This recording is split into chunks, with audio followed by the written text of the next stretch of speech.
Nitish cabinet की बैठक में आज कई बड़े फैसले लिए गए, लेकिन सबसे बड़ा फैसला सलाहकारों को देखते हुए लिया गया है। कैबिनेट में 7,047 सलाहकारों के मानदेय को बढ़ाने का फैसला लिया गया। दरअसल आज मुख्यमंत्री सचिवालय के कैबिनेट हॉल में नीतीश कैबिनेट की अहम बैठक हुई। इस बैठक में कई विभागों के मंत्री मौजूद रहे। मुख्यमंत्री नीतीश कुमार की अध्यक्षता में हुई इस बैठक में अलग अलग विभागों से जुड़े कुल 26 प्रस्ताव पर कैबिनेट की मुहर लग गई है। कृषि विभाग का कृषि सलाहकार योजना के अंतर्गत हमारे जो किसान सलाहकार हैं हमारे क्षेत्र में, उनका मानदेय अब 13,000 को बढ़ाकर 21,000 कर दिया गया है। तो हमारे किसान सलाहकार जो हैं अब उनका 13,000 बढ़ा के 21,000 कर दिया गया है। इसके अंतर्गत 67 करोड़ 87 लाख 10,000 रुपये इसमें व्यय होंगे। आपको जानकारी होगा, इस योजना के अंतर्गत 38 जिलों में राज्य में किसान सलाहकार का स्वीकृत बल 8,463 है, जिसके विरुद्ध अभी वर्तमान में 7,047 लोग कार्यरत हैं, 7,047। अब यह मानदेय जो है 13,000 को बढ़ाकर 21,000 कर दिया गया है। तो मुख्यमंत्री नीतीश कुमार की अध्यक्षता में कई बड़े फैसले लिए गए। वो फैसले क्या है आपको विस्तार से बताते हैं। जिसमें पहला जो बड़ा फैसला है वो 7,047 सलाहकारों का मानदेय बढ़ाया गया। उद्योग से लेकर नौकरी देने के महत्वपूर्ण प्रस्तावों को मंजूरी दी गई। बिहार सरकार ने बड़ा फैसला लेते हुए किसान सलाहकारों के मानदेय को बढ़ाया है। राज्य की मद से किसान सलाहकार योजना के अंतर्गत वित्तीय वर्ष 2025-26 से किसान सलाहकारों के मानदेय को 13,000 से बढ़ाकर 21,000 रुपये प्रतिमाह भुगतान किया जाएगा। इसके लिए अतिरिक्त कुल 67 करोड़ 87 लाख 10,736 रुपये निकासी और व्यय की इजाजत दी गई है। मानदेय की बढ़ी हुई दरें बैकडेट यानी 1 अप्रैल 2025 से लागू हो जाएंगी। सबसे महत्वपूर्ण जो निर्णय हुआ है वह है राज्य में नई औद्योगिक नीति की घोषणा की गई है, जिसे बिहार औद्योगिक निवेश प्रोत्साहन पैकेज 2025 के नाम से दिया गया है।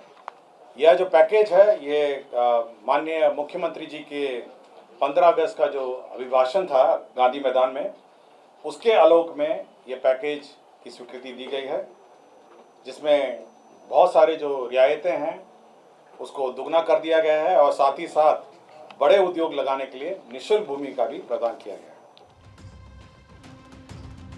दरअसल बिहार में यह चुनावी साल है। ऐसे में मुख्यमंत्री नीतीश कुमार की ओर से एक के बाद एक बड़े ऐलान किए जा रहे हैं और इसी कड़ी में मुख्यमंत्री ने एक और बड़ा ऐलान कर दिया।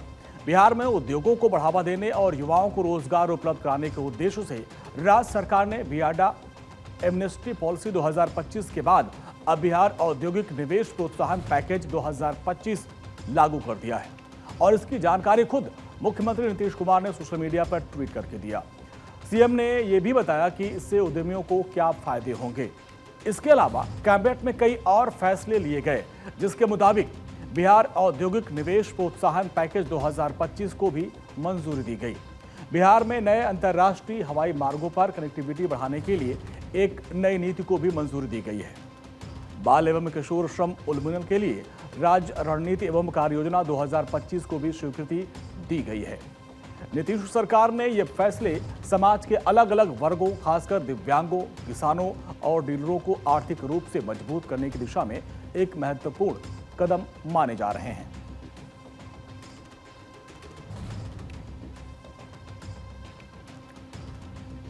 चलिए अब दूसरी खबर का रुख करते हैं। बिहार के मुख्यमंत्री नीतीश कुमार आज राजधानी पटना से दिल्ली पहुंचे हैं। दरअसल बिहार विधानसभा चुनाव को देखते हुए नीतीश कुमार का यह दौरा काफी अहम माना जा रहा है। इसको लेकर बिहार से लेकर दिल्ली तक सियासी हलचल बढ़ गई है।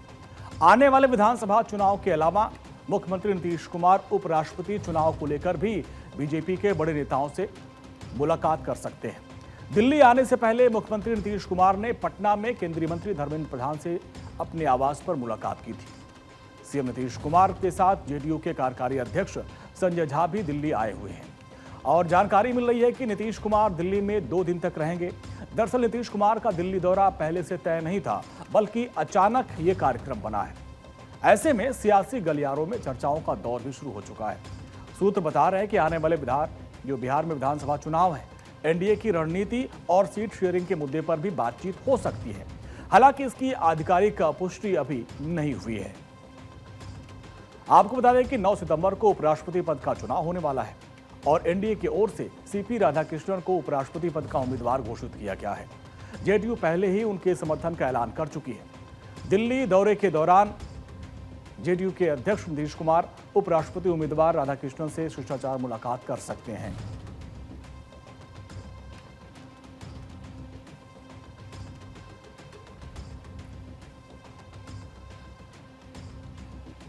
चलिए अब बात होगी राहुल गांधी तेजस्वी यादव के वोटर अधिकार यात्रा की।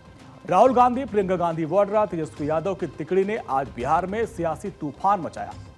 सुपौल में सुबह सुबह शुरू हुई इस यात्रा के जरिए राहुल गांधी आज कई मुद्दों को लेकर नीतीश सरकार पर बरसते नजर आए। हरितालिका तीज के मौके पर प्रियंका गांधी ने इस यात्रा में शामिल होने के पीछे कयास लगाया जा रहा है कि कांग्रेस का बिहार की महिला वोटर्स पर सीधी नजर है।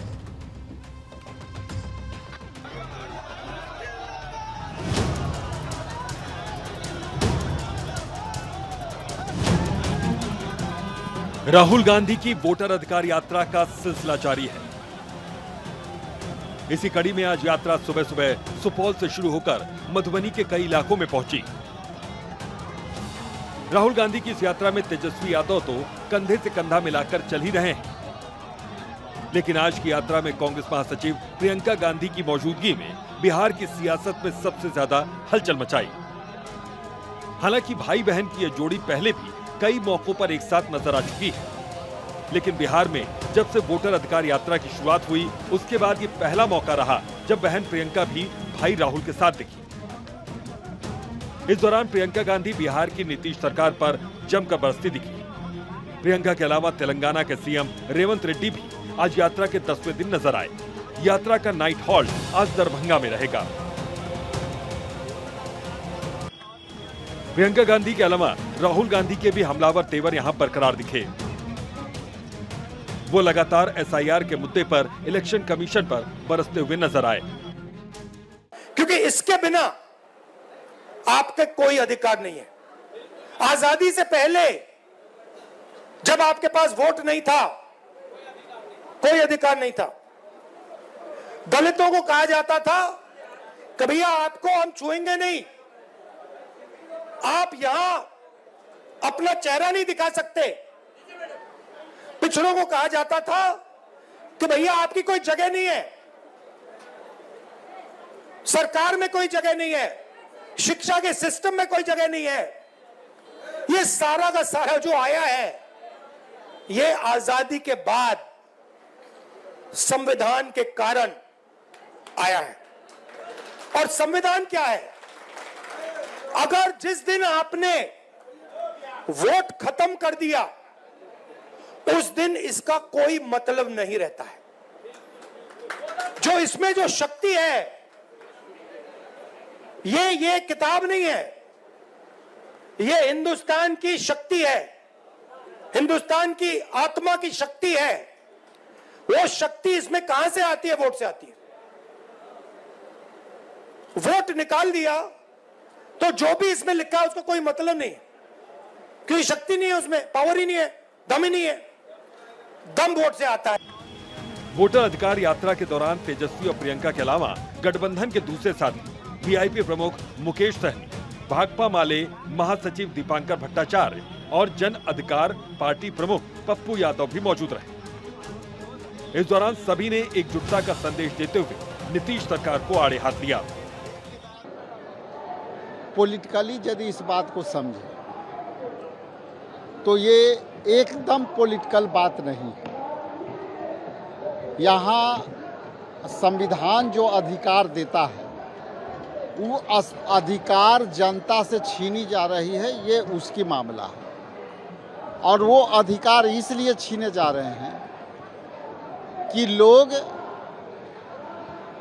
अंतिम वोट के समय में 2025 के विधानसभा का निर्वाचन है और मात्र 30 दिन में आप ये प्रक्रिया को आप शुरू कर रहे हैं।